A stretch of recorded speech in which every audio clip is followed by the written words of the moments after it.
38 سورة المدثر.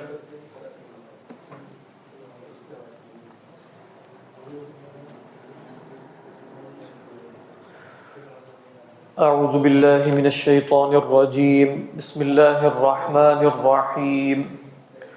کل نفس بما کسبت رہینۃ الا اصحاب الیمین فی جنات یتساءلون عن المجرمین ما سلککم فی سقر قالوا لم نك من المصلين ولم نك نطعم المسكين وكنا نخوض مع الخائضين وكنا نكذب بيوم الدين حتى أتانا اليقين فما تنفعهم شفاعة الشافعين فما لهم عن التذكرة معرضين كأنهم حمر مستنفرة فرت من قسورة بل يريد كل امرئ منهم أن يؤتى صحفا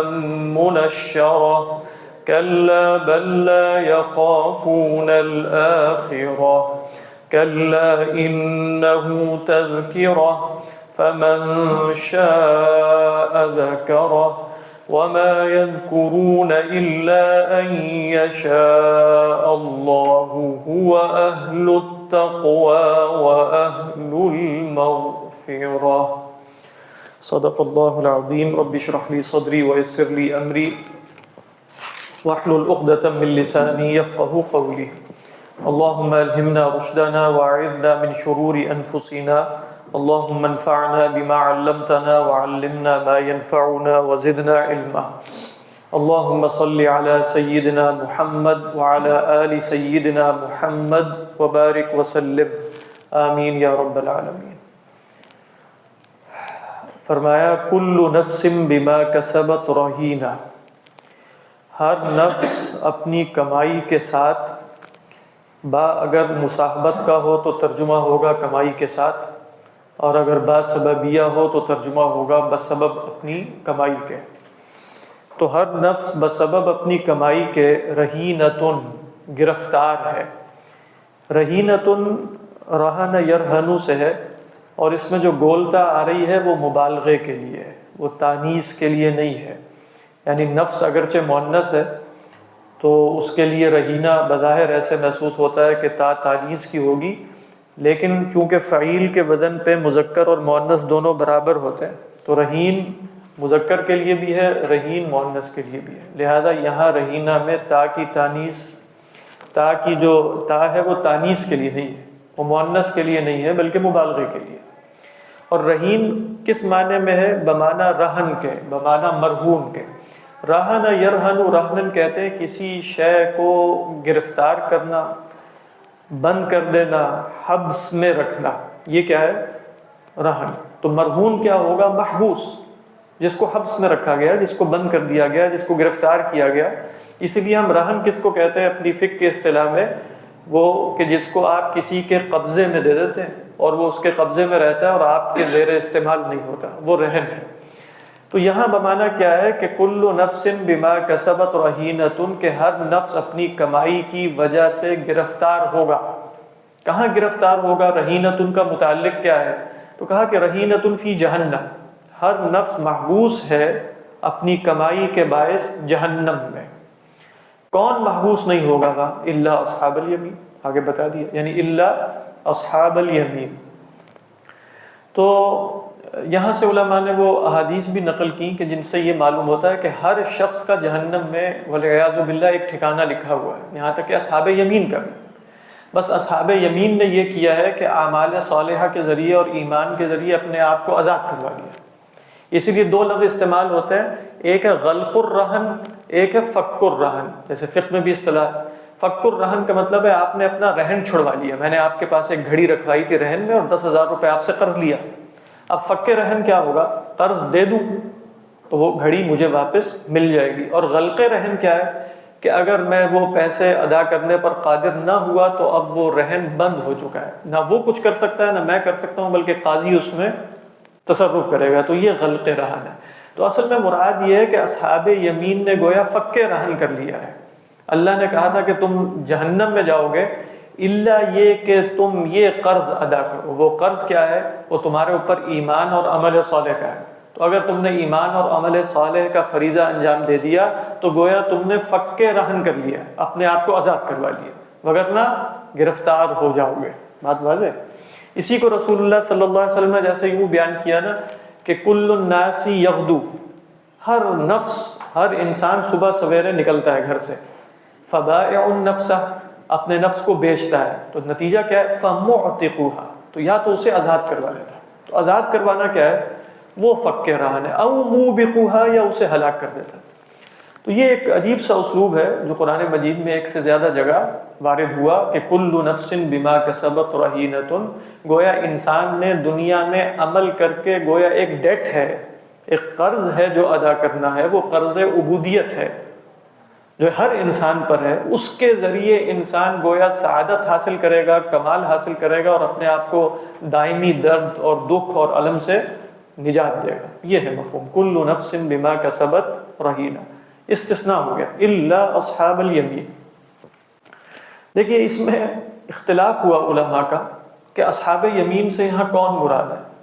اگرچہ متبادر الی الذہن مانا تو بالکل یہی ہے کہ اصحاب یمین ہی ہوتے کہ جن کے دائیں ہاتھ میں کتاب دی جائے گی اور وہ اپنے آپ کو نجات، لیکن یہاں سیدنا علی سے کچھ روایات مروی ہیں، یہاں تک کہ ابن جریر الطبری نے بھی اشارتاً اس کو راجح قرار دیا۔ اور اسی طرح جو مشہور لغوی ہیں فرا، وہ کہتے ہیں اصحاب الیمین سے مراد اطفال ہیں، بچے۔ اس کی وجہ کیا بیان کی؟ یہ رائے مرجوح ہے۔ ویسے میں نے جب اسناد پر غور کیا اور کچھ محققین کی تحقیق دیکھی تو سیدنا علی سے یہ قول ثابت نہیں ہے اللہ کے فضل سے، کیونکہ مشکل بات لگتی ہے۔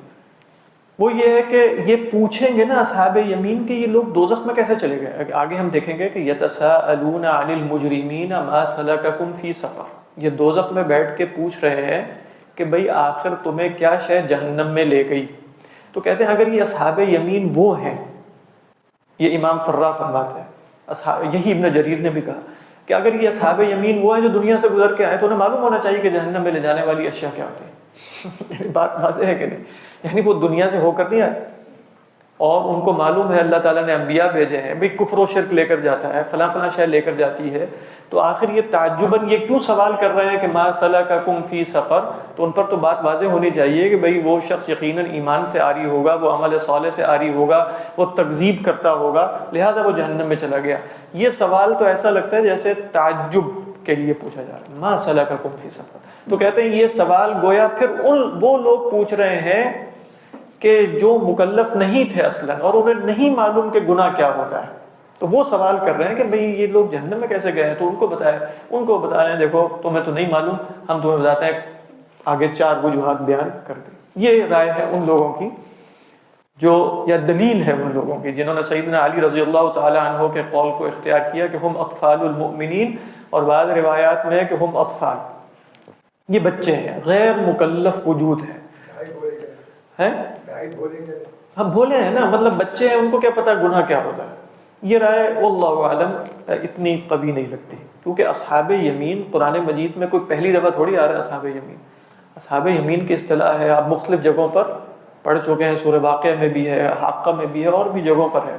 تو اصحاب یمین جب قرآن مجید میں بولا جائے گا تو وہی اصحاب یمین مراد ہوں گے جو دوسری جگہوں پر مراد ہے، الا یہ کہ آپ کوئی قوی دلیل لے کر آئیں۔ یہ جو تعقل ہے، یہ جو دلیل عقلی پیش کی ہے کہ وہ سوال کر رہے ہیں، اس کا مطلب یہ ہے کہ انہیں نہیں معلوم کہ گناہ کیا ہوتا ہے، لہذا انہیں خبر دی جائے گی۔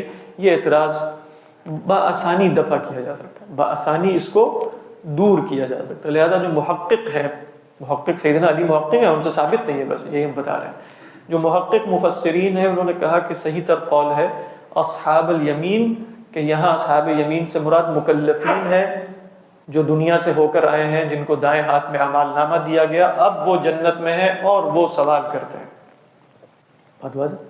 لہذا اگر آپ یہاں اطفال مراد لیں تو استثناء ہو جائے گا منقطع، کیونکہ یہ وہ لوگ تھے ہی نہیں جنہوں نے کچھ کمایا ہے۔ پیچھے کہا کہ کیا کہا گیا تھا؟ کل نفس بما کسبت رہینۃ، تو ہر نفس اپنی کمائی کی وجہ سے گرفتار ہوگی، تو اصحاب یمین نے تو کچھ کمایا ہی نہیں۔ وہ تو اطفال ہیں، وہ تو غیر مکلفین ہیں، لہٰذا یہ ان کی جنس میں سے نہیں ہوں گے۔ جب وہ ان کی جنس میں سے نہیں ہوں گے تو استثناء منفصل یعنی منقطع شمار ہو جائے گا۔ تو لہٰذا آپ پڑھیں گے تفسیر کی کتابوں میں کہ یا استثناء منقطع ہے یا متصل ہے، اس رائے پر منقطع ہے۔ اور جو زیادہ قوی رائے یہ ہے کہ یہ اصحاب یمین بھی ما کسبت رہینہ کی جنس میں داخل تھے اور انہوں نے اپنے آپ کو آزاد کروا لیا، تو اب اس صورت میں استثناء کیا ہو جائے گا؟ وہ متصل ہو جائے گا۔ اور یہی قوی رائے ہے کہ یہ استثناء متصل ہے۔ کل نفس بما کسبت رہینۃ الا اصحاب الیمین، سوائے اصحاب یمین کے۔ اچھا، پھر یہ کہ انہیں معلوم کیوں نہیں ہے؟ تو اس کی بہت سی وجوہات ہو سکتی ہیں۔ بعض نے کہا کہ بھئی اصحاب جنت جو ہیں فی شغل فاکہون ہے، وہ مطلب گزر کر آئے ہیں بہت سے مراحل میں، ان کو اپنی فکر تھی، تو اب وہ پہنچے تو کہہ رہے ہیں فلاں نہیں آیا فلاں نہیں آیا، تو وہ پوچھے تم کیوں نہیں آئے، تم کیوں نہیں آئے، ما سلککم فی سقر، تو انہیں ذہول ہو گیا۔ وہ غفلت کی ایک کیفیت میں ہے، اور انسان پر اپنے بہت سے علوم سے ذہول اور غفلت کی کیفیت طاری ہو جاتی ہے کسی خاص حالت کی وجہ سے، اور یہ سب کو معلوم ہے۔ انسان پر کوئی حالت وارد ہو جائے تو بہت سی چیزیں جو اسے معلوم بھی ہیں پھر بھی وہ ان سے ظاہل ہوتا ہے اور غافل ہوتا ہے، تو یہ بھی ہو سکتا ہے۔ یہ بھی ہو سکتا ہے بعض علماء نے کہا کہ انہوں نے اللہ کی رحمت کا ایسا مظاہرہ کیا کہ انہیں سمجھ نہیں آ رہا کہ کوئی جہنم میں کیسے جائے گا، یعنی یقیناً یہ اصحاب یمین ہے، تو انہوں نے اللہ کی رحمت کا مشاہدہ کیا، اور انہیں بھی معلوم ہے کہ ہم اپنے اعمال کے نتیجے میں جنت میں تھوڑی پہنچے ہیں، لہذا وہ پوچھ رہے ہیں کہ بھئی جہنم میں لوگ کیسے چلے گئے؟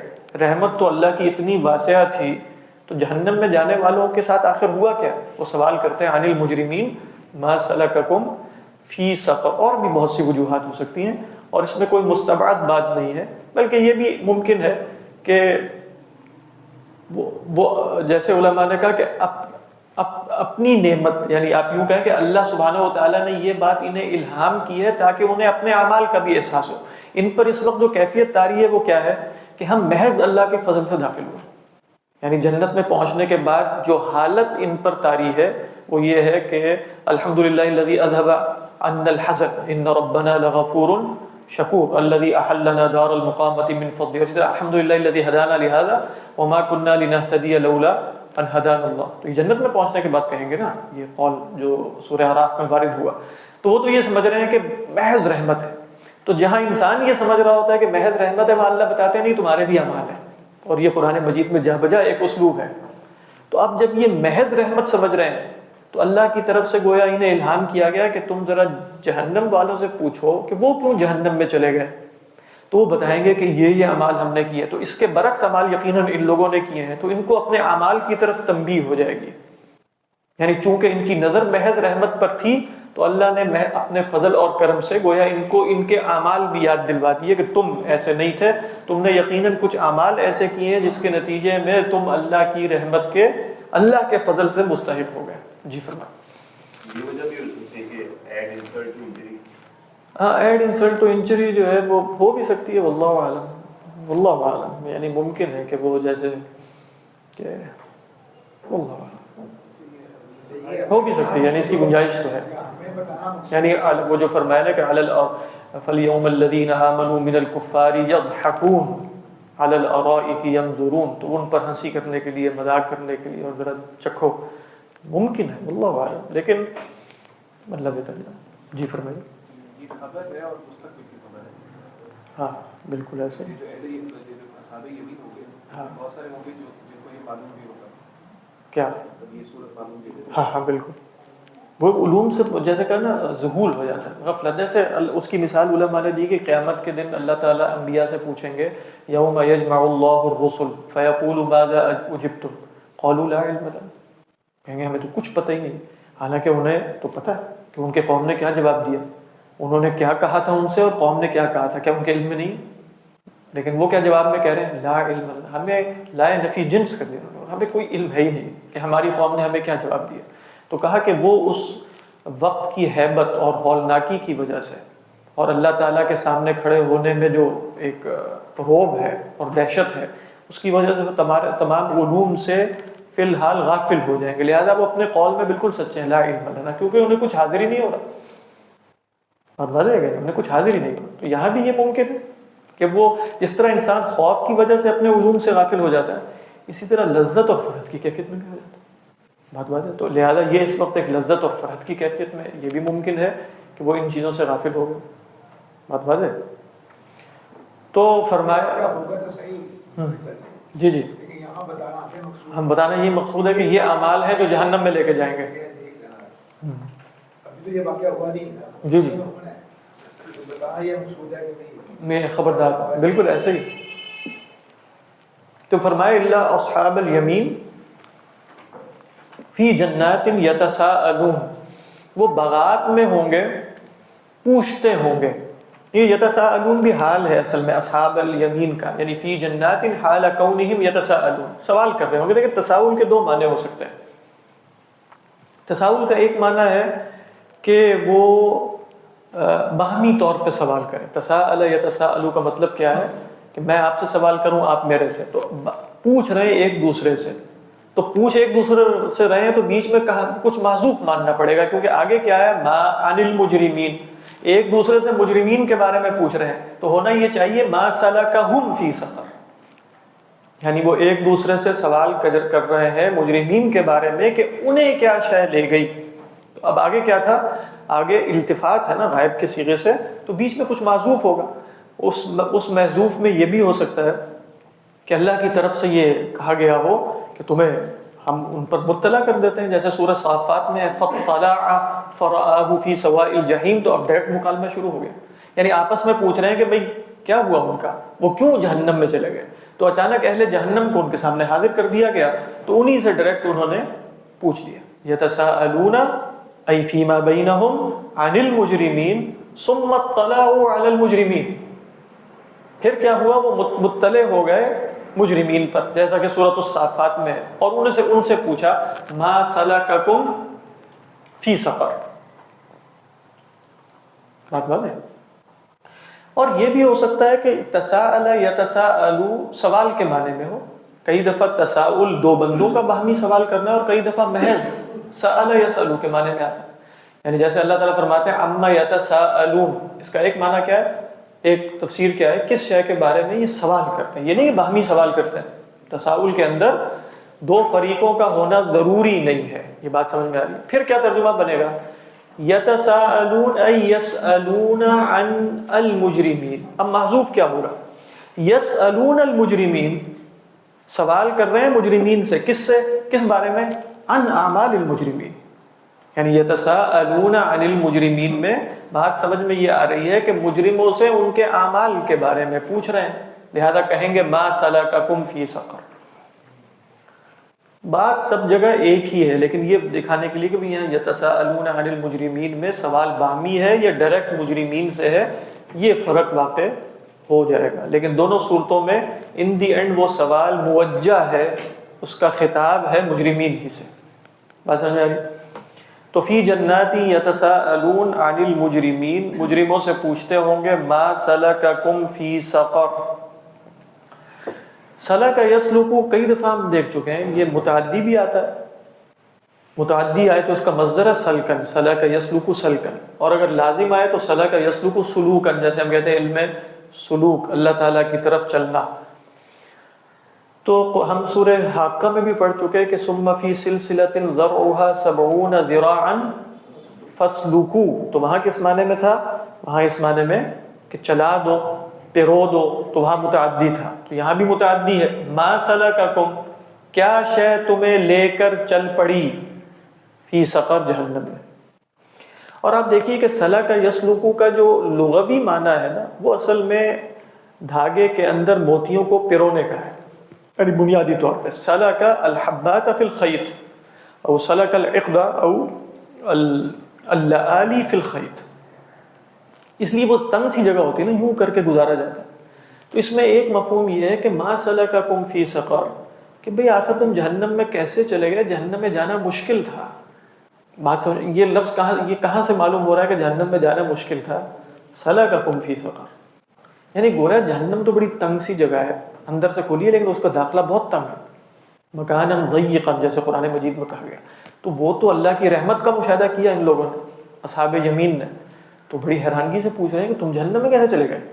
یعنی گویا جہنم میں جانا تو باعث تعجب ہے. اللہ کی رحمت واسعہ کا جو ظہور ہوا اس کے ہوتے ہوئے جہنم میں چلا جانا مشکل ہے. رحمتی وسعت کل شیء. تو یہ سلک یسلک کے اندر مفہوم کیا ہے کہ بھئی وہاں داخلہ مشکل تھا لیکن تم پھر بھی داخل ہو گئے, تو کیا شے تمہیں لے کر وہاں داخل ہوئی. یہ معنی برہان الدین البقائی علیہ الرحمہ نے بیان فرمایا ہے نظم الدرر میں کہ سلک یسلک سلوکن, سلکن کے لفظ کے اندر یہ معنی شامل ہے. ما سلککم فی سقر, کہ کیا شے تمہیں لے گئی وہاں. کیا متعدی ہے؟ ہاں یا متعدی نہیں, لازم نہیں ہے کیونکہ ہم نے آپ نے اس کا مفعول بھی ہی آ رہا ہے ما سلککم, کیا شے تمہیں لے کر گئی, تمہیں لے کر گئی, خود نہیں گئی, تمہیں لے کر گئی فی سقر, سقر میں. سقر ہم پیچھے دیکھ چکے ہیں. جواب کیا دیتے ہیں وہ, 4 صفات انہوں نے ذکر کی اپنی.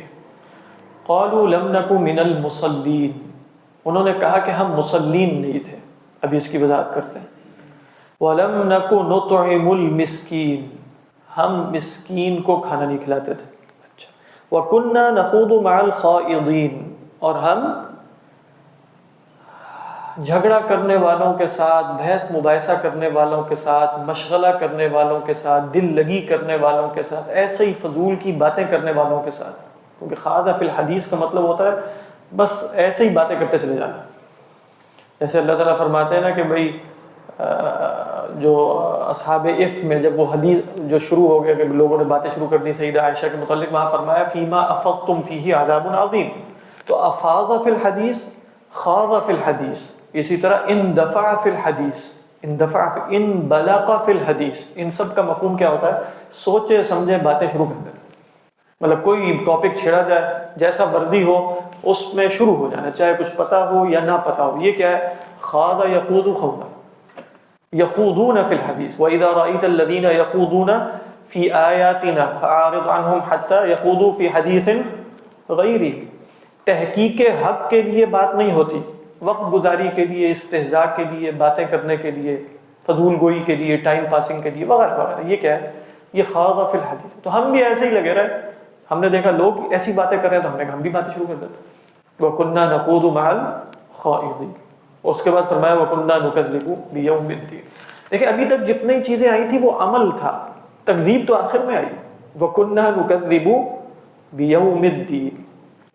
یہاں تک بات ہے. اس آیت میں 1-2 مبحث ہیں. ایک مبحث یہ ہے کہ جن لوگوں نے کہا کہ جو کفار ہیں وہ فروعات شریعہ کا بھی مکلف ہیں, انہوں نے بھی یہاں سے استدلال کیا. اکثر علماء کی رائے یہ ہے کہ کفار فروع کے مکلف نہیں ہیں. کیا مطلب فروع کے مکلف نہیں ہیں, یعنی کفار کو ہم مکلف ایمان کا کر رہے ہیں, ان پر ایمان لانا ضروری ہے. ایمان کے بعد دیکھا جائے گا انہوں نے عمل کرنا ہے کہ نہیں کرنا, بات واضح. لیکن ہم کفار کو دعوت کیا فروعات کی دیں گے یا اصول کی دیں گے؟ ہم کفار سے یہ تو نہیں کہیں گے کہ شراب نہ پیا کرو, خنزیر نہ کھایا کرو. کفار سے جا کے یہ تو نہیں کہیں گے نماز پڑھا کرو, بات واضح کہ نہیں. کفار سے تو ہم کہیں گے ایمان لاؤ. وہ ایمان لے آئے گا تو پھر بتایا جائے گا اس کو کہ بھئی ایمان لانے کے بعد تمہارے اوپر اللہ سبحانہ وتعالیٰ نے یہ چیزیں فرض کی ہیں. تو کفار مکلف فروع کے نہیں ہیں, مکلف کس کے ہیں, اصول کے ہیں. یہاں سے بظاہر ایسا لگ رہا ہے کہ سب سے پہلے وہ بتا رہے ہیں لم نکو من المصلین, ہم تو مسلمین میں سے نہیں تھے, یعنی ہم تو نماز ہی نہیں پڑھتے تھے. اگر یہاں ادائے نماز مراد ہے, ابھی ہم دیکھیں گے یہاں ادائے نماز مراد صحیح تر قول کے مطابق, محقق قول کے مطابق یہاں نماز پڑھنا مراد نہیں ہے. تو پھر کیا مراد ہے؟ یعنی اگر کافر نماز پڑھنا شروع کر دے, رسول کو نہ مانے بالفرض, کیا اس کی نماز مقبول ہے؟ اس کی نماز بھی مقبول نہیں. تو لم نکو من المصلین کا کیا مطلب؟ سمجھ تو ہونا چاہیے لم نکو من المؤمنین, لم نکو من الموحدین, لم نکو من المؤمنین بالرسل. یہ ہے دیکھیں, ہاں نہیں علیحدہ نہیں ہے, یہ ایک ہی لوگ ہیں, کیونکہ وہ سب جواب دے رہے ہیں ہم یہ کام نہیں کرتے تھے. یعنی یہ نہیں کہ کچھ نماز نہیں پڑھتے تھے, کچھ یہ نہیں کرتے تھے. یہاں بات یہ ہے ہی نہیں کہ جہنم میں جانے والے مسلمان جہنم میں کیوں چلے گئے. یہاں ان آیات کا سیاق یہ قطعاً نہیں ہے, بات واضح ہے کہ نہیں. سیاق کیا ہے؟ 2 گروہ ہیں, اللہ کے رسول دعوت دے رہے ہیں, مکی زمانے کی صورت ہے, بالکل ابتدائی عہد کی. ابھی یہ مبحث ہے وہاں کہ بھئی مسلمان ہونے کے بعد کچھ لوگ بے نمازی ہیں, تو کہا جا رہا ہے کہ بھئی خبردار ٹھیک ہو جاؤ ورنہ تم جہنم میں چلے جاؤ گے. لم نکو من المصلین ولم نکو نطعم, یہ مبحث ہی نہیں, آیت کو سمجھنے کا یہ طریقہ ہی نہیں. جہاں تک اس آیت کی جو مطلب سب سے زیادہ محققانہ وضاحت فرمائی ہے وہ امام ابو منصور الماتریدی علیہ الرحمہ نے تعویلات اہل سنہ میں. وہ فرماتے ہیں کہ دیکھو ایسے اعمال یہ غور سے بات سنیے گا، ایسے اعمال کہ جن کا جواز ایمان پر متوقف ہے. مثال کے طور پہ میں اگر نماز پڑھوں گا تو میری نماز مقبول ہونے کے لیے شرط ایمان ہے، تو گویا وہ اعمال کہ جن کا جواز یعنی جن کا جائز ہونا بمانا کہ اللہ کے ہاں ثواب پائے انسان اس پر، جن کا جواز ایمان پر ہے، جن کا دار و مدار ایمان پر ہے، ان کی نسبت اگر اہل ایمان کی طرف ہوگی، اس کے دلائل دیے انہوں نے ابھی عرض کرتا ہوں، تو پھر اس سے مراد فعل عمل ہے. اگر اس کی نسبت کفار کی طرف ہوگی تو اس سے مراد قبول عمل ہے. بات واضح ہے کہ نہیں؟ لم نکو ابھی اس کی وضاحت آگے آتی ہے. یعنی کیا پہلی بات کیا تھی کہ بھائی صلاۃ فعل ہے کہ عقیدہ ہے؟ صلاۃ فعل ہے. یہ فعل کب اللہ کے ہاں مقبول ہوگا؟ ایمان کے بغیر ہو سکتا ہے؟ نہیں ہو سکتا. اچھا پھر اس فعل کی نسبت اگر مسلمان کی طرف کی جائے الذین یقیمون الصلاۃ، بات واضح. تو پھر مراد کیا ہوگی؟ بالفعل اس کو کرنا، کیونکہ جب نسبت ایمان کی طرف کی جا رہی ہے مومنین کی طرف تو وہ قبول کر چکے ہیں کہ نہیں؟ فعل میں دو جہتیں ہیں، فعل میں دو جہتیں. ایک ہے فعل کا قبول کہ یہ فعل مجھ پر ہے، اور ایک ہے اس فعل کا برپا کرنا خارجی دنیا میں عمل کرنا. یہ دو نسبتیں اہل ایمان کی طرف جب کی جائے گی تو کون سی نسبت مراد ہوگی؟ دوسری. کیوں؟ پہلی نسبت تو وہاں متحقق ہے. کیوں متحقق ہے؟ اس لیے کہ وہ ایمان لا چکے ہیں. اچھا کفار کی طرف جب نسبت کی جائے گی کہ وہ نماز نہیں پڑھتے، لا یؤتون الزکاۃ لا یصلون، اب کون سی نسبت مراد ہوگی؟ پہلی نسبت. وہ نسبت کیا ہے؟ نسبت قبول. بات سمجھ میں آ رہی ہے؟ اس کی مثال دی انہوں نے قرآن مجید میں سے. ایک آیت تو بہت ہی ایسے واقعتاً جو ان کی نگاہ ہے نا وہ بہت دقیق ہے، ابو منصور الماتریدی علیہ الرحمہ کی. فرماتے ہیں اللہ تعالیٰ نے کہا سورہ توبہ میں کہ کفار سب کو قتل کر دو، 4 مہینے مشرکین مکہ سب قتل ہو جائیں گے ورنہ یہ یہاں سے بھاگ جائیں. فَإِن تَابُوا، لیکن اگر وہ توبہ کر لیں، وَأَقَامُوا الصَّلَاةَ وَآتَوُا الزَّكَاةَ فَخَلُّوا سَبِيلَهُمْ. انہوں نے کہا کہ اب آپ دیکھیں استدلال کتنا خوبصورت ہے. وہ کہتے ہیں کہ قتل سے جان اس وقت چھوٹے گی جب وہ بالفعل کھڑے ہو کے نماز پڑھ کے دکھائے، یا وہ بالفعل زکوٰۃ دے، یا کیا مراد ہوگی بس اقرار کرے کہ اس پر نماز بھی ہے اور زکوٰۃ بھی ہے. بات سمجھ میں آ رہی ہے کہ نہیں؟ مطلب کمال کی بات ہے. فَإِن تَابُوا، تابو سے مراد ہے ایمان لے آئے، کیونکہ بات کس کی ہو رہی ہے؟ مشرکین کی. فَإِن تَابُوا وَأَقَامُوا الصَّلَاةَ، تو اقام الصلاۃ سے کیا مراد ہے ادھر کہ وہ کہے میں مومن ہو گیا تو جب تک وہ اس کو انتظار کیا جائے گا کہ پکڑ کے رکھو 1 سال گزرتا ہے زکوٰۃ دیتا ہے کہ نہیں دیتا، اس کے بعد دیکھیں گے اس کی جان خلاصی کرنی ہے کہ نہیں کرنی، یا نماز پڑھتا ہے کہ نہیں بالفعل کھڑے ہو کے دیکھتے ہیں. کہا کہ نہ رسول اللہ صلی اللہ علیہ وسلم نے ایسا کیا، صرف کہنے پر کہ ہم ایمان لے آتے ہیں چھوڑ دیا گیا. تو پھر اللہ تعالیٰ کا یہ کہنا کہ فَإِن تَابُوا وَأَقَامُوا الصَّلَاةَ وَآتَوُا الزَّكَاةَ فَخَلُّوا سَبِيلَهُمْ کا کیا مطلب ہوا؟ کیا مطلب ہوا؟ پھر مطلب یہ ہوا کہ وہ اقرار کریں نا، اقرار کریں کہ ہم پر نماز بھی اور زکوٰۃ بھی ہے، بجاؤ چھٹی. وہاں قبول فعل مراد ہے یا عمل فعل مراد؟ قبول فعل. نہیں بات سمجھ میں آ رہی ہے کہ نہیں؟ یعنی کفار کی طرف جب نسبت کی کہ اچھا تم توبہ کر کے نماز قائم کرو اور زکوٰۃ، تو اب مراد یہ ہے کہ ان تقروا بان علیکم اقامت الصلاۃ وایتاء الزکاۃ، تم اقرار کرو کہ تم پر اقامت صلاۃ بھی ہے اور ایتاء. اس کے بعد تم کرتے ہو کہ نہیں کرتے یہ تو الگ مسئلہ ہے، اس کا حکم الگ ہوگا. نہیں سمجھ میں آ رہی ہے کہ نہیں یہ بات؟ اسی طرح انہوں نے قرآن مجید میں سے ایک اور آیت میں مثال دی کہ وَإِذَا قِيلَ لَهُمْ أَنفِقُوا مِمَّا رَزَقَكُمُ اللَّهُ، جب ان سے کہا جاتا ہے کہ خرچ کرو اس میں سے جو اللہ نے تمہیں دیا.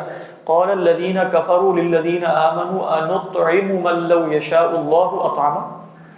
اب اس میں بظاہر کیا تھا؟ وَإِذَا قِيلَ لَهُمْ أَنفِقُوا، تو یہ تو فروعات ہیں. انفقوا تو ان کو کافروں کو فروعات کا مکلف کیا جا رہا ہے. تو اس کا جواب انہوں نے انطعم من لو یشاء اللہ اطعامہ، جواب انہوں نے دیا کہ ہم اطعام کو مانتے ہی نہیں ہے. بات سمجھ میں کیا ہم اس کو کھلائیں جس کو اللہ، تو اصل میں اس وقت وہ فعل اطعام سے منکر ہیں کہ واقعی ہم پر تو لازم ہے کہ ہم کھلائیں لیکن ہم نہیں کھلا رہے، یا وہ اس فعل اطعام کے قبول سے منکر ہیں. سمجھ میں آ رہی ہے بات؟ وَإِذَا قِيلَ لَهُمْ أَنفِقُوا مِمَّا رَزَقَكُمُ اللَّهُ قَالَ الَّذِينَ كَفَرُوا لِلَّذِينَ آمَنُوا أَنُطْعِمُ مَن لَّوْ يَشَاءُ اللَّهُ أَطْعَمَهُ فَإِنَّهُمْ، انہوں نے دونوں کام نہیں کیے، لیکن ان پر وعید اس لیے نہیں آ رہی کہ وہ اطعام طعام نہیں کر رہے ہیں، وہ یہ کہہ رہے ہیں کہ ہم پر اطعام طعام نہیں ہے، لہذا یہ قبول ہے، یہ جہت قبول ہے۔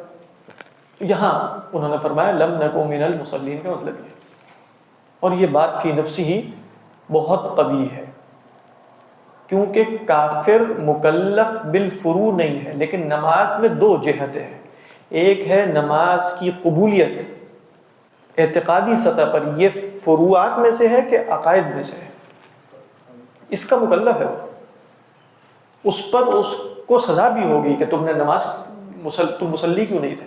اب مصلی میں بھی دو جہتیں ہوئیں، کیا جہتیں ہوئیں؟ یہ عدم صلاۃ پر یہ جو وعید آ رہی ہے کہ فما تنفعهم شفاعۃ الشافعین، یہ عدم صلاۃ پر وعید اس وقت آئے گی جب عدم صلاۃ اپنی دونوں جہتوں کے ساتھ نہ ہو۔ بات واضح؟ یعنی یہ معتزلہ کا اور خوارج کا انکار ہے، یعنی وہ کہیں گے کہ عدم صلاۃ پر فما تنفعهم شفاعۃ الشافعین کی وعید آ رہی ہے نا، آگے آ رہی ہے کہ نہیں؟ اس کا ایک جواب یہ ہے کہ مجموعے پر آ رہی ہے، لیکن اگر ہم کہیں ایک پر آ رہی ہے تو ہم تو کہتے ہیں کہ الذی لم یصلی ستنفعه الشفاعۃ اذا کان مقرا، کیوں؟ اس لیے کہ صلاۃ میں دو جہتیں تھی، ایک قبول صلاۃ کی، ایک فعل صلاۃ کی۔ کوئی مسلمان ایسا نہیں ہو سکتا جو ان دو میں سے مطلب جس میں دونوں جہات نہ ہوں، اگر دونوں جہات نہیں ہوں گی تو مسلمان ہی نہیں ہو۔ بات واضح ہے کہ نہیں؟ تو لم نکو من المصلی، ایک ہے واعظ کی زبان، ہمارے احسان احمد صاحب پارٹ 1 کے بیٹھے ہیں، ان کو واعظ کی زبان پسند ہے، لیکن اس وقت ہم چونکہ واعظ نہیں کہہ رہے ہیں، یعنی واعظ کے ہم بتائیں واقعی نماز جس نے نہیں پڑھی اس کی ایسی کی تیسی اور وہ سیدھا جہنم میں جائے گا، اللہ نے فرما دیا، وہ اچھا ہے، ہم واعظ کی زبان میں ایسا بیان کریں گے کہ بھئی واقعتاً کفار جیسا نہیں ہونا چاہیے، لیکن چونکہ مجلس واعظ کی نہیں ہے، ہمیں سمجھنا ہے کہ بھئی یہاں اللہ تعالیٰ نے کیوں، کس طریقے پر علماء اس کو سمجھیں گے۔ ہمارا مسلک ہے نا جو یقینی ہے کہ گناہ کبیرہ کا مرتکب کافر نہیں ہے، گناہ کبیرہ کا مرتکب ابدی جہنمی نہیں ہو سکتا، یہ ہماری طے شدہ بات ہے نا۔ تو لم نکو من المصلین کو کیسے سمجھیں گے؟ اور آپ دیکھیے کہ امام ابو منصور الماتریدی نے جو یہ رائے پیش کی اور واقعتاً جیسے دو آیات سے استدلال کیا ہے بہت ہی قوی، کہ لم نکو من المصلین میں یہاں جہت قبول صلاح مراد ہے، ولم نکو نطعم المسکین میں جہت قبول وجوب اطعام مساکین مراد ہے۔ یہ اگر نہیں ہوگا تو انسان کافر ہو جائے گا۔ میں مسکین کو کھانا کھلاؤں یا نہ کھلاؤں، میں زکوٰۃ دوں یا نہ دوں، قبولیت اس کی فرض ہے میرے اوپر، نہیں وہ بھی زکوٰۃ دینا بھی فرض ہے، نجات والی سطح کی بات کر رہا ہوں، بات واضح ہے کہ وہ بھی فرض ہے، لیکن اس جگہ کیا مراد ہوگا؟ لم نکو من المصلین ای لم نکن نقبل الصلاۃ، ہم نہیں مانتے تھے کہ ہمیں خدا کی عبادت کرنی چاہیے مصلی۔ پھر علماء نے کہا، جیسے ابو منصور الماتریدی علیہ الرحمہ نے بھی ایک جواب تو یہ دیا، اور دوسرا جواب جو بہت سے علماء کے ہیں کہ مصلین یہاں اصلاً صلاۃ کے معنی میں نہیں، موحدین کے معنی میں، عبادت کرنے، یعنی صلاۃ کا مطلب کیا؟ صرف خدا کی عبادت، کسی اور کی عبادت نہیں۔ تو لم نکو من المصلین سے مراد کیا ہے؟ لم نکو من الموحدین۔ یہ سمپل سی ایک تعبیر، لیکن جو پہلی تعبیر تھی اس میں گہرائی زیادہ ہے کہ نہیں ہے؟ جی بالکل ابتدائی آیات، یعنی پہلے 3 سالوں میں۔ ہاں لیکن 2 رکعت نماز ہوتی تھی صبح اور شام، وہ بالکل ابتدا ہی میں تھی، جب رسول اللہ صلی اللہ علیہ وسلم پر وحی آئی تو اس کے فوری بعد سیدنا جبرائیل آئے اور انہوں نے سکھائی۔ یہ بات سمجھ میں آ گئی؟ تو بس سمجھ میں آ گئی تو بس آپ دیکھیں کہ بہت زبردست بات سمجھ میں آ گئی۔ نماز تو ہر صورت میں پڑھنی ہے، ایسا نہیں مطلب نماز پڑھنے میں کوئی انکار نہیں ہے، نماز تو فرض ہے، لیکن یہ ہے کہ جو تاریک صلاۃ ہے وہ مسلمان ہو سکتا ہے جب تک وہ قبول صلاۃ پر ہو، تو جب تک وہ قبول صلاۃ پر ہوگا تو وہ اپنے آپ کو مقصر ہی جانے گا، اپنے آپ کو گناہ گار ہی جانے گا، تو اس کے اندر خیر باقی ہے۔ جس کے دل میں بھی ایمان رائی کے دانے کے برابر باقی ہوگا اس کو وہ ایمان نفع دے گا۔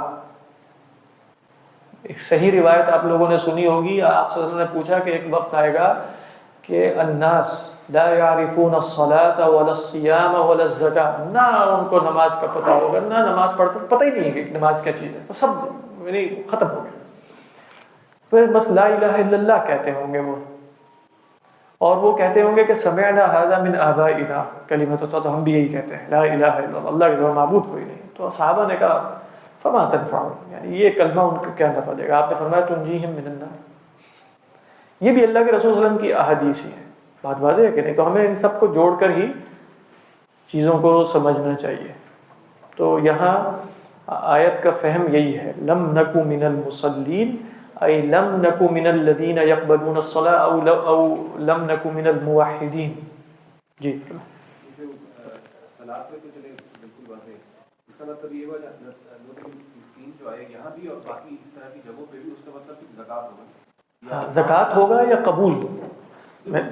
وجوب دیکھیں، دو وجوب ہیں، ایک آپ پڑھیں گے اصول فقہ میں انشاءاللہ. ایک ہوتا ہے واجب مقدر، ایک ہوتا ہے واجب غیر مقدر. یعنی مالی معاملات میں بھی اللہ نے صرف زکوٰۃ واجب نہیں کی. زکوٰۃ کیا واجب کی؟ جو مقدر ہے، جس کی تقدیر اور مقدار معین ہے، جو قاضی اور خلیفہ وقت آپ سے پوچھ گچھ کر سکتا ہے. اس کے سوا واجبات ہیں جو مقدر نہیں ہے، قضاءً نہیں ہے، دیانتاً ہے. مثلا علماء نے مثال دی کہ آپ سڑک پہ چلتے ہوئے جا رہے ہیں، ایک شخص بھوک سے مر رہا ہے، مسکین بھوک سے مر رہا ہے، آپ کے پاس بہت کچھ ہے، اسے دے سکتے ہیں اور اسے بچا. آپ کہتے ہیں نہیں زکوٰۃ تو میں دے چکا ہوں، نکلتے ہیں. زکوٰۃ میں دے چکا ہوں، نکل جاتے ہیں. گناہ کبیرہ ہے، سیدھی سی بات ہے. کسی کا پڑوسی جو ہے وہ بھوک سے مر رہا ہے، عمل میں گناہ کبیرہ، لیکن اگر ایمان میں ہوگا تو پھر تو یہ ایمان میں کیا ہوگا؟ مانے کم از کم کہ میرے اوپر یہ واجب ہے. وہی جو ہم بات کر رہے ہیں، دو لیول. ایک تو ہے وہ کرتا ہے کہ نہیں کرتا، نہیں کرتا گناہ کبیرہ کرتا ہے. ایک یہ کہتا ہے کہ نہیں میرے اوپر واجب، اس اللہ میاں نے یہ واجب ہی نہیں کیا دیانتاً بھی، یعنی حجت تمام ہونے کے بعد پھر گویا وہ قبول کا بھی منکر ہے. تو قبول کا منکر ہو جائے گا تو کافر ہو جائے گا. جی عثمان صاحب. سر یہ ترغیب کے لیے تو اس کو ایز اٹ از سنائیں گے، یعنی مسلمانوں میں ترغیب کے لیے جیسے ہم کہتے ہیں وہی میں بتا رہا تھا نا، بعض کی زبان اور ہوتی ہے، تو ایز اٹ از سنائیں گے نا، اس میں تو ہم ایز اٹ از سنانا نہیں چاہیے ویسے، خصوصاً اس زمانے میں جب احسان احمد صاحب جیسے لوگ فتویٰ لگانے کے لیے تیار بیٹھے. یہ بڑے مجمع میں آپ کس طرح کریں گے یہ بات؟ بڑے مجمع میں ہم کہیں گے کہ نماز نہ پڑھنا گناہ کبیرہ ہے، اور اس سے دیکھو مشابہت کفار کی بھی ہو جاتی ہے. لیکن بہرحال ساتھ ہم یہ بھی بتائیں گے کہ بھئی دیکھو کسی مسلمان کو بے نمازی دیکھو تو اس کو کافر نہیں کہنا چاہیے. کیوں آپ کو کہیں کیوں نہیں کہنا چاہیے وہ جہنم میں؟ ہم کہیں گے اس لیے کہ دیکھو وہ کم از کم نماز کو مانے ہوئے تو ہے نا، اور کفار جو ہے وہ نماز کو مانتے بھی نہیں تھے. دیکھیں آپ کہیں گے نا ترہیب کے چکر میں نا ہم نے بیڑا غرق بھی بہت کیا ہے. ترہیب کے چکر میں نا جو ہمارے ہاں یہ مطلب ایک اس طرح کی مینٹیلٹی جو ہے وہ ذہنیت فروغ نہیں پاتی رہتی، جس میں فوراً فتویٰ جڑ دیا جاتا ہے. کسی کو مشرک قرار دینا بہت آسان ہوتا ہے، کسی کو شرک اکبر کا مرتکب قرار دے دیا جاتا ہے، کسی کو شرک فلاں کا، کسی کو فلاں کا. یہ جو ہے یہ زیادہ بڑا مسئلہ ہے. یعنی آپ دیکھیں کہ کوئی نماز، میں اگر ایک شخص نماز نہیں پڑھ رہا اور ایک 5 وقت کا نمازی ہے لیکن نماز نہ پڑھنے والے کو ابدی جہنمی شمار کر رہا ہے، تو اس کا مسئلہ اس نماز نہ پڑھنے والے سے زیادہ بڑا ہے. سوچنے کی بات ہے. ایک شخص جو ہے وہ زاہد عابد اور متقی ہے، اور ساتھ ساتھ اس نے دیکھا کہ بھئی یہ بریلوی حضرات جو ہیں وہ غیر اللہ کو پکارتے ہیں، یہ مشرک ہیں، کافر ہیں، ابدی جہنمی ہیں. اس کا مسئلہ زیادہ بڑا ہے بنسبت ان کے. خود ہی سوچئے، مطلب ہمارا خیال، اس لیے خوارج کا مسئلہ صحابہ کے ہاں گناہ کبیرہ کرنے والوں سے بہت بڑا تھا نا. کیوں؟ کیونکہ ان کے ہاں ترہیب ہی ترہیب تھی. ان کے ہاں کیا تھا؟ ڈرانے ڈرانا ہے بس.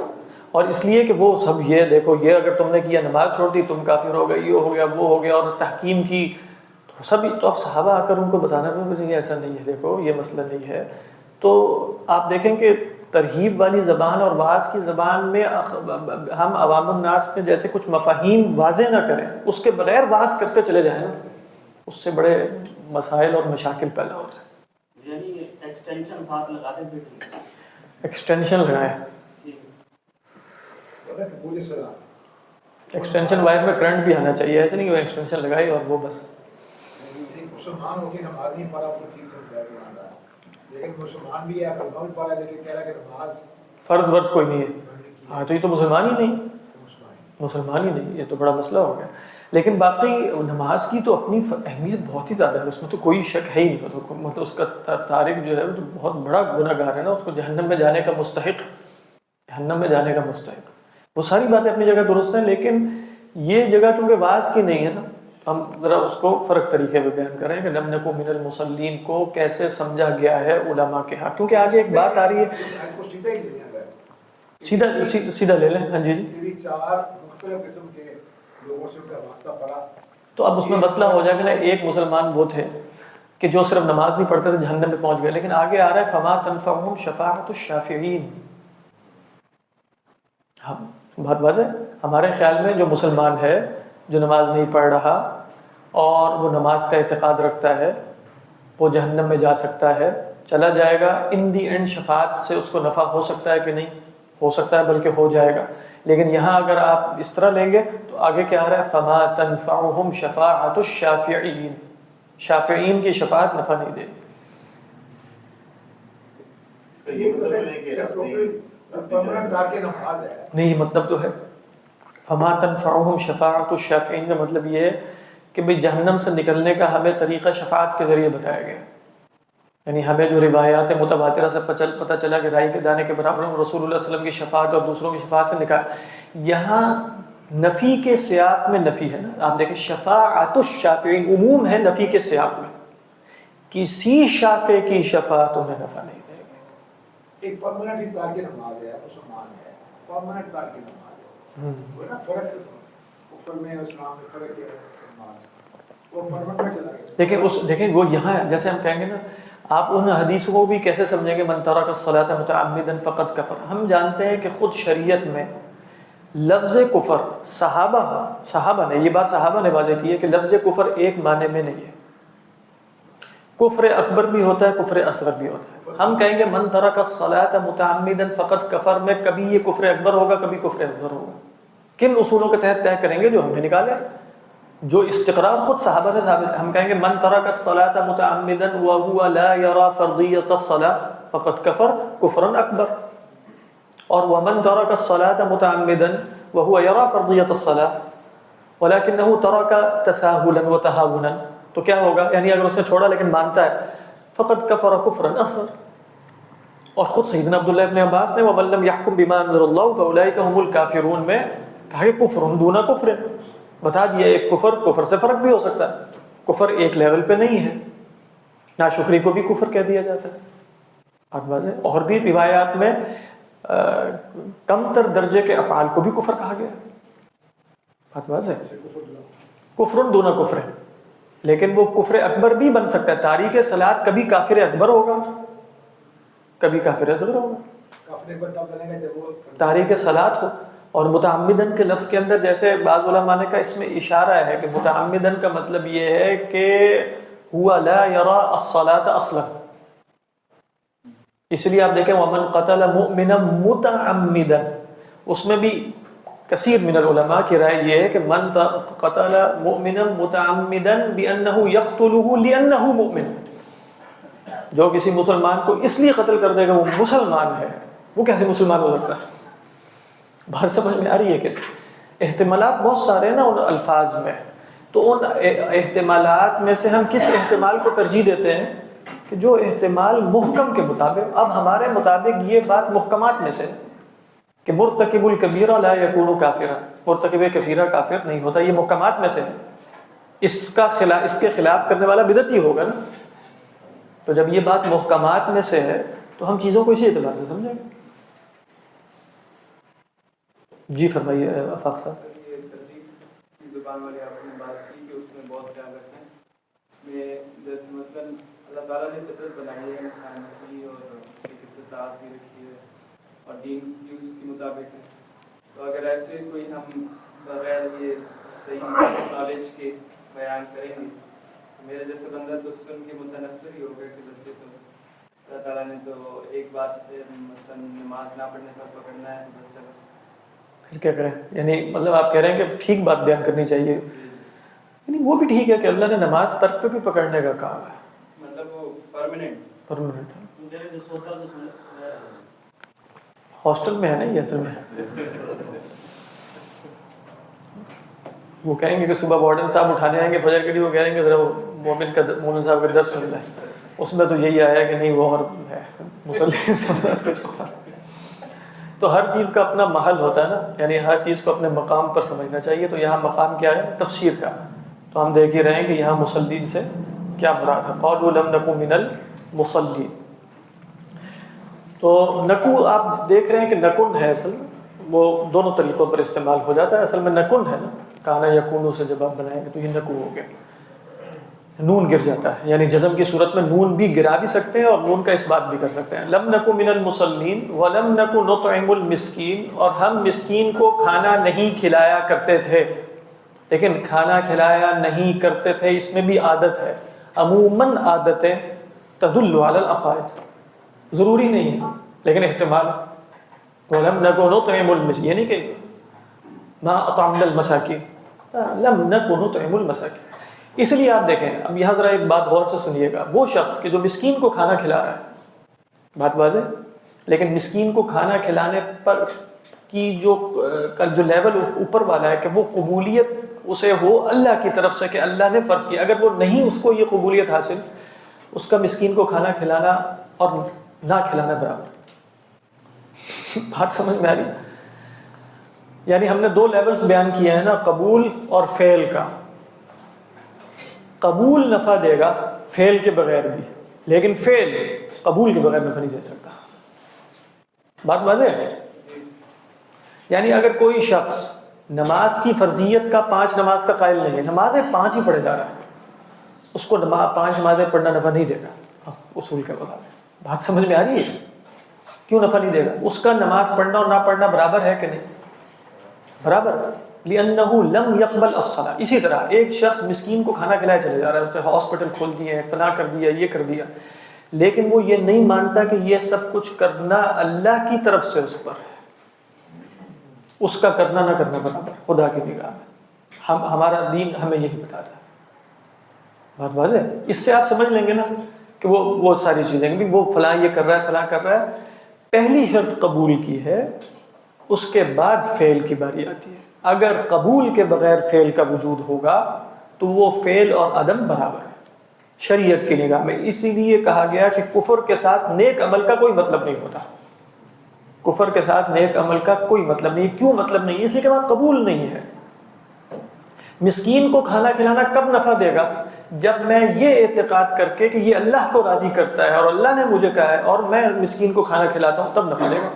اگر بالفرض میں مسکین کو کھانا کھلاتا ہوں انسانیت کے ناطے، بالفرض کوئی اور تصور بنا کر کھلاتے رہے، اچھی بات ہے، کھلاتے رہے. لوگ کھانا، جن کو کھانا مل رہا ہے ان کو تو فائدہ ہوگا. اس شخص کو اصلاً فائدہ نہیں ہے اصول کے مطابق. کون کر رہا ہے؟ مطلب جو بھی اس کی آپ مثال ذہن میں جو بھی لا سکتے ہوں گے، لیکن کہنے کا مقصد یہ اصول یہ ہے، اصول یہ ہے کہ اگر اس کا فعل قبولیت سے نہیں پھوٹ رہا تو اس فعل کا کوئی معنی نہیں. جیسے ابھی ہم نے نماز کی مثال دی ہے کہ وہ 5 نمازوں کی فرضیت کا قائل نہ ہو، لیکن اس نے نماز زندگی میں ایک نہ چھوڑی ہو، ہمارے اصول کے مطابق اس کا نماز پڑھنا نہ پڑھنا برابر. بات کیوں برابر ہے؟ قبول نہیں. اب اگر یہ اصول پیش نظر رکھیں تو آپ دیکھیں سارے اشکالات ویسے ہی دور ہو جاتے ہیں. بھائی فلاں نے یہ کر دیا، انہوں نے یہ کر دیا، مغرب اتنا اچھا ہو گیا، مشرق برا ہو گیا ہوگا. اللہ کے فضل سے مشرق ہمیشہ اچھا ہی رہے گا ہمارا مشرق. یعنی کیوں؟ کم از کم قبول ہے. ہمارے ہاں فعل نہیں ہے ویسے، اور وہ ہماری بہت بڑی کوتاہی ہے کہ فعل نہیں ہے، لیکن قبول ہے. لیکن جن کے ہاں فعل بہت زیادہ ہے اور قبول نہیں ہے، تو ہمارا تصور اور ہمارا اعتقاد یہ ہے کہ ان کا فعل اور عدم فعل برابر ہے.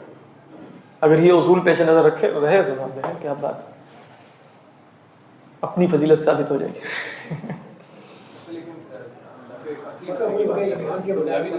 مل سکتا ہے آخرت میں نہیں ہے، ہاں دنیا میں مل سکتا ہے، دنیا میں مل سکتا ہے. لیکن ہم چونکہ یہاں نفع سے مراد لے رہے ہیں قبولیت فعل اللہ کے ہاں. قبولیت فعل سے کیا مراد ہے؟ کہ وہ آخرت میں موجب ثواب بن جائے. آخرت میں کیا بن جائے؟ موجب ثواب بن جائے. یہ مراد ہے قبولیت سے. وہ نہیں ہوگا. یہاں باقی بات اصول کی الگ رہے گی کہ اس تک دعوت پہنچی ہے نہیں پہنچی، وہ الگ مسائل ہے، لیکن وہ سب پیش نظر رکھ کے ہم کہہ رہے ہیں کہ اس کو کوئی شر نہیں.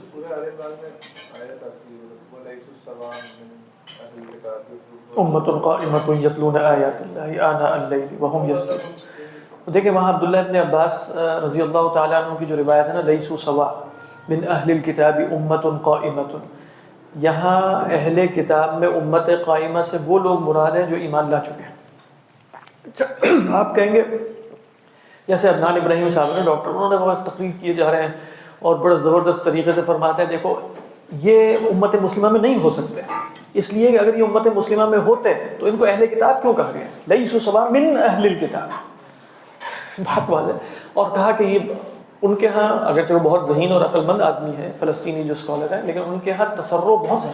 تصرف سے کیا مراد ہے؟ ایسے نتائج نکالتے ہیں پوری چیزیں۔ ابھی خود سورہ آل عمران کی آیت ہے، سورہ آل عمران کے آخر میں صراحتاً انہیں اہل کتاب کہہ کر مومن بھی بتایا۔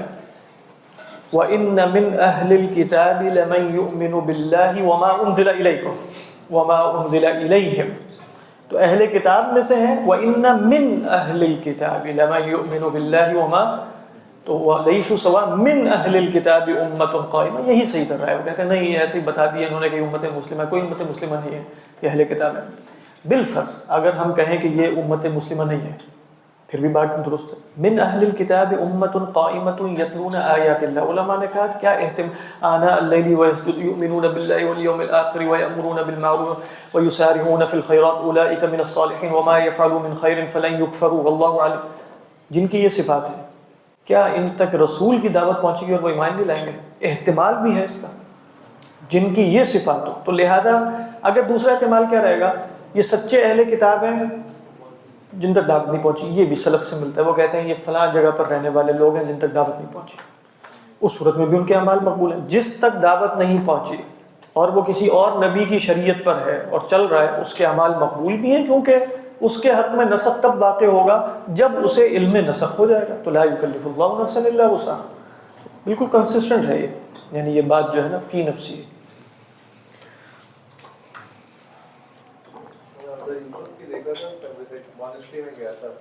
من قال لا الہ الا اللہ دخل الجنہ، یہ تو نہیں تھا اس کو؟ وہ بس دکھا رہا تھا نا جنرل، کیا وہ لائٹ ویجن ہوتی ہے، وہ کہتے ہیں وہ پوچھتے ہیں کیا کرتے ہیں، تو وہ جیسے نہیں وہ کٹ جاتے ہیں جیسے کہ مانکس ٹائپ، جی جی، وہ بتا رہے تھے کہ رات 3 بجے اٹھتے ہیں، ہمارا یہ ہوتا ہے، خاتون سے میرے سارے بات کر تو آیا تو بڑا متاثر ہوا، کہتے ہیں کوئی ان کے مخالف رہے گی۔ ہاں بس وہ تو آج کل ہے، ظاہری بات ہے جب آپ کے ارد گرد اتنے عیسائی رہتے ہو تو وہ ہو ہی جاتا ہے کچھ نہ کچھ۔ ہم تو بیٹھے رہو بس مجرد باتیں کر رہے ہیں۔ رونا نہیں ہو گیا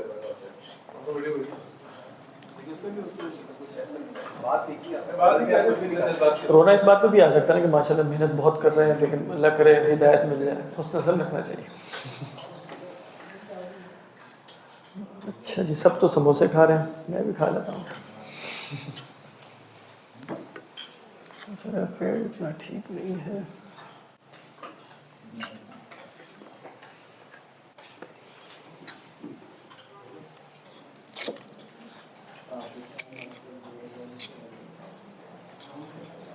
پھر رہے ہو، یہ بڑا خطرناک ہے، خود ہی سوچیے۔ وہ خوارج کی مثال اس لیے دی تھی کہ وہ سب کے سب پکے نمازی تھے، پکے۔ ایک اشکال آتا ہے، وہ یہ ہے جیسے آپ نے فرمایا کہ جو اس طرح کا اعتقاد رکھتا ہے وہ بدعتی ہے، تو مسلمانوں میں ایک بہت بڑی ایک بہت تعداد ہے جیسے سعودیہ، قطر اور دیگر ممالک میں، وہ بھی اب یہ فتویٰ نہیں دیتے۔ اصل میں جو فقہ حنبلی میں بھی جو اصل مفتیٰ بھی یہ قول تھا وہ تکفیر کا نہیں تھا، یہ تو کسی چیز پر نہیں ہے، یہ حنبلی نہیں ہے، یہ تو آپ کو معلوم ہونا چاہیے۔ یہ تو اصل میں جب آپ جا کے ان کو سنیں گے، ان کے بڑے علماء کو، وہ اصلاً اپنے آپ کو حنبلی نہیں کہتے، یہ تو ہم اپنی تسلی کے لیے کہ وہ حنبلی ہے، وہ حنبلی تو نہیں، وہ تو کہیں بھی نہیں انڈین، تو وہ کہیں سے جڑے ہوئے تو نہیں۔ حنبلی ہوں تو پھر وہ حنبلی فقہ کے مفتیٰ بھی ہی قول پہ چلیں گے نا، وہ اپنے آپ کو حنبلی نہیں کہتے، ہم ان کو حنبلی کہتے ہیں۔ مثال کے طور پہ امام بخاری ہو گئے، ناصر الالبانی ہو گئے، وہ مجتہد تھے، بہت بڑا میں نے گیپ ڈالا ہے حدیث میں، ابن تیمیہ ہو گئے، تو یہ سارے حنبلی تو نہیں تھے، مطلب میں یہ کہہ رہا ہوں کہ یہ ضروری تو نہیں ہے۔ میں نے ہم کون تھے حنبلی؟ حنبلی ہونا ضروری تھوڑی ہے۔ کہنے کا مقصد یہ ہے کہ کسی محقق ہونے کے لیے فی زمانہ، یعنی آپ امام بخاری کا نام لیں یا کسی اور کا، تو مجتہدین تھے۔ آپ سب جانتے ہیں کہ اس زمانے میں تو آپ جب ان کو خود سنتے ہیں اور پڑھتے ہیں تو آپ کو پتہ چل جاتا ہے کہ مجتہدین تو ہو ہی نہیں سکتے، یہ لوگ تو بہت دور کے۔ وہ ڈیبیٹ پڑی ہے، وہ عاصم ملکی اور بلال سمتھ کی، بلال سمتھ ناصر الالبانی کے شاگرد ہیں، اور عاصم ملکی یہ تھوڑا سلفی اور حنبلی وغیرہ کو ریپرزینٹ کرتے ہیں، تو ان کی تقریباً نا 1.5 گھنٹے کی ڈیبیٹ پڑی ہے اسی کے اوپر نا. تو دونوں نے اپنے آرگومنٹ دیا اور سدیش بھی بیٹھے تھے نا بیچ میں شیخ سدیش, تو ان کا پورا ایک اس کے اوپر نا ہوا ہے, دونوں نے آرگومنٹ دیے ہیں, یعنی عاصم الحکیم نے بھی اپنے آرگومنٹ دیے ہیں اور دونوں نے بھی دیے ہیں. تو وہ میں اس تناظر میں سوچ رہا تھا کہ پھر تو یہ لوگ جو اس طرح کا رائے رکھتے ہیں تو بدعت بھی ہو گئے جیسے کہ آپ نے فرمایا. ہمارے کہنے سے کیا ہوتا ہے ہو سکتا ہے نفس امر میں ہو, ہم کہیں یا نہ کہیں نفس امر میں ہو.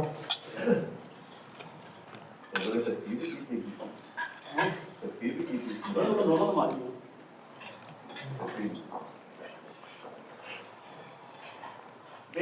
اصل میں نا اب وہ زمانہ چلا گیا, آپ کسی کو بدعتی کہیں, یہ کہیں, وہ کہیں, لیکن بہرحال یہ اصطلاح تو باقی ہیں.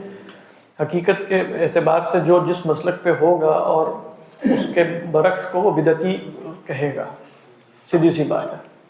تو یعنی امت کی اکثریت جو جمہور امت ہے ہمیشہ سے چلی آ رہی ہے, وہ ان کے خیال میں بدعتی ہے اور یہ ان کے خیال میں بدعتی ہے, اس میں تو کوئی شک نہیں, سیدھی سی بات ہے. یعنی اب اس میں کوئی شرمانے کی کیا بات ہے, وہ خود بتاتے ہیں کہ یہ سارے بدعتی ہیں, یہی کہتے ہیں. تو وہ چلے بدعتی تک رہتے ہیں, چلے منیمم رکھ رہا ہوں, بدعتی کہتے ہیں کم از کم, ہاں کم از کم بدعتی کہتے ہیں. تو لہذا یہ جو دو گروہ ہیں ان کے جو مستند لوگ ہیں وہ اگر ان کے عقائد اور ان کو پیش نظر رکھیں گے تو وہ لازماً انہیں کم از کم بدعتی کہیں گے, سیدھی سی بات. تو ہم ان والے گروہ کے ساتھ ہیں. جیسے حدیث میں آتا ہے ابھی جیسے ہم نے اصول پیش نظر رکھے, اگر آپ اصول پہ سمجھیں گے تو آپ دیکھ لیں گے ترک صلاۃ کے 2 لیول,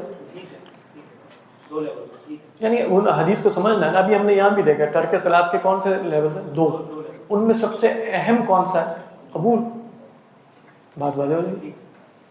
مطلب اگر واقعتاً آپ دیکھیں یہ اصول پیش نظر رکھیں گے تو کوئی اشکال ہی نہیں ہوتا کہیں کسی قسم کا.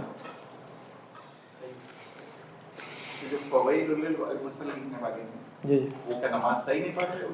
نہیں, اصل میں آپ ویسے وہاں بھی دیکھیں گے نا بالکل ابتدائی دور کی آیت ہے, جیسے ہم نے کہا الم ارأیت الذی یکذب بالدین فذلک الذی یدعو الیتیم. تو وہاں بھی آپ دیکھیں گے کیا ہے, 2 چیزیں. یدعو الیتیم میں ابو منصور الماتریدی کا اصول پیش نظر رکھیں گے, ایک ہے قبول ایک ہے فعل. ان میں کیا جو آخرت پر انکار, سوری ادھر غور سے بات سنیے گا, ارأیت الذی یکذب بالدین, جو آخرت کو نہیں مان رہے تھے کیا سارے یتیم کو دھکے دیتے تھے, یا یتیم کو کھانے کھلانے والے بھی بہت تھے اور فخر کرتے تھے نطعم الجائع. اب اس کا کیا مطلب ہے, ارأیت الذی یکذب بالدین فذلک الذی یدعو الیتیم, کیوں؟ ہاں خود سوچیے, اس اصول کے بغیر آپ سمجھیں گے نہیں. اگر نہ آپ کہیں گے کہ بھئی قرآن کہہ رہا ہے آپ نے دیکھا اس شخص کو جو نپلاتا ہے یوم دین کو, تو وہی تو ہے جو یتیم کو دھکے دیتا ہے. تو وہ اگر کوئی شخص کہے کہ میں وہاں مشرکین مکہ میں یتیم کو کھانا کھلانے والے 10 آدمی مجھے مل گئے ہیں اور وہ 10 کے 10 مکذب بھی یوم الدین بھی تھے, سوچئے پھر کیسے بیان کرنا ہے اس کو. آپ کہیں کہ ہو سکتا ہے کوئی شخص کہنا کہ بھئی یہ کیا کیسی عجیب و غریب کی خود بخود کی تقسیمات بنا لی ہیں. ہم کہیں گے ایکسپلین کرو. اللہ تعالیٰ نے کہا ہے کہ جو مکذب بالدین ہے وہ کھانا نہیں کھلاتا, تو اس کا مطلب ہے جو کھانا کھلاتا ہے وہ مکذب یوم الدین نہیں ہے. فلاں آدمی کھانا بھی کھلاتا ہے اور مکذب یوم الدین بھی ہے, دونوں کو جمع کیسے کریں گے؟ اسی طرح ہم آگے جائیں گے, فویل للمصلین الذین هم عن صلاتهم ساہون. ہم کہیں گے سہو 2 قسم کا, سہو عن الوجوب ہے اور سہو عن الفعل.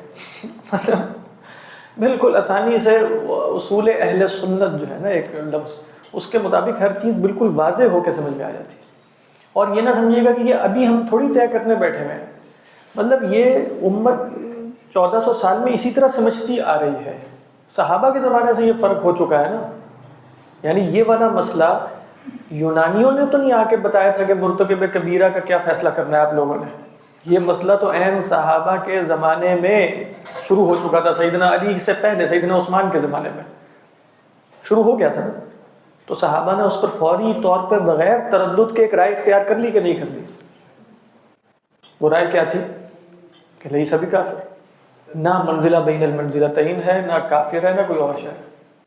اس کا مطلب ہے کہ وہ یہ ساری چیزیں ان کے ذہنوں میں واضح تھیں. اب ہم اس وضاحت کو اصول کی سطح پر بیان کرنے کی کوشش کرتے ہیں تو یہ اب کبھی ہم ایک عالم کی رائے بیان کرتے ہیں، وہ سب کی سب رائے آپ جو بھی لیں وہ سب متفق اس پر تو ہے نا، امام رازی ہو یا ابو منصور الماتریدی، وہ سب متفق یہی ہوں گے کہ محض ترک صلاۃ پہ وعید نہیں ہے۔ اب اس کو ایکسپلین کیسے کرنا ہے، اس میں ان میں اور غیر میں اختلاف ہو سکتا ہے۔ جی فرمائیے۔ یہ مطلب ہے کہ اگر کوئی انکار کرتا ہے کہ یتیم کو کھانا نہیں کھلانا چاہیے، جی اگر کوئی انکار کرتا ہے، قبول نہیں کرتا کہ یتیم کو کھانا کھلانا چاہیے، تو وہ پھر کافر ہو جاتا ہے۔ Very good. اگر وہ یہ کہے کہ خدا کا حکم یتیم کو کھانا کھلانے کا نہیں ہے اور یہ شے معلوم من الدین بالضرورہ ہو، ویسے ہے، تو ہم کہیں گے کافر ہو۔ اس کو ہم نہیں کہیں گے، مطلب وہ کفر کا ارتکاب کیا، باقی کافر قرار دینے کا تو ایک پروسیجر ہی ہوتا ہے۔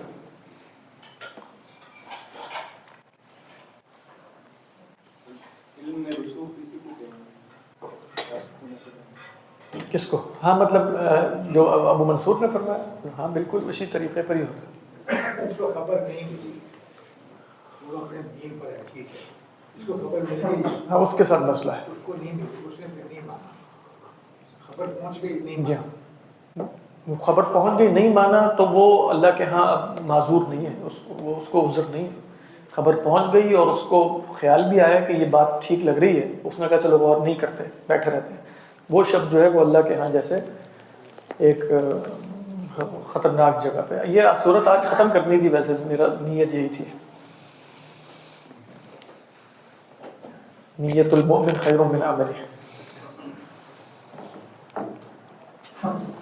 ہم نے آج یہاں بھی ذرا مشکل سی بحث ہے، لیکن کوئی بات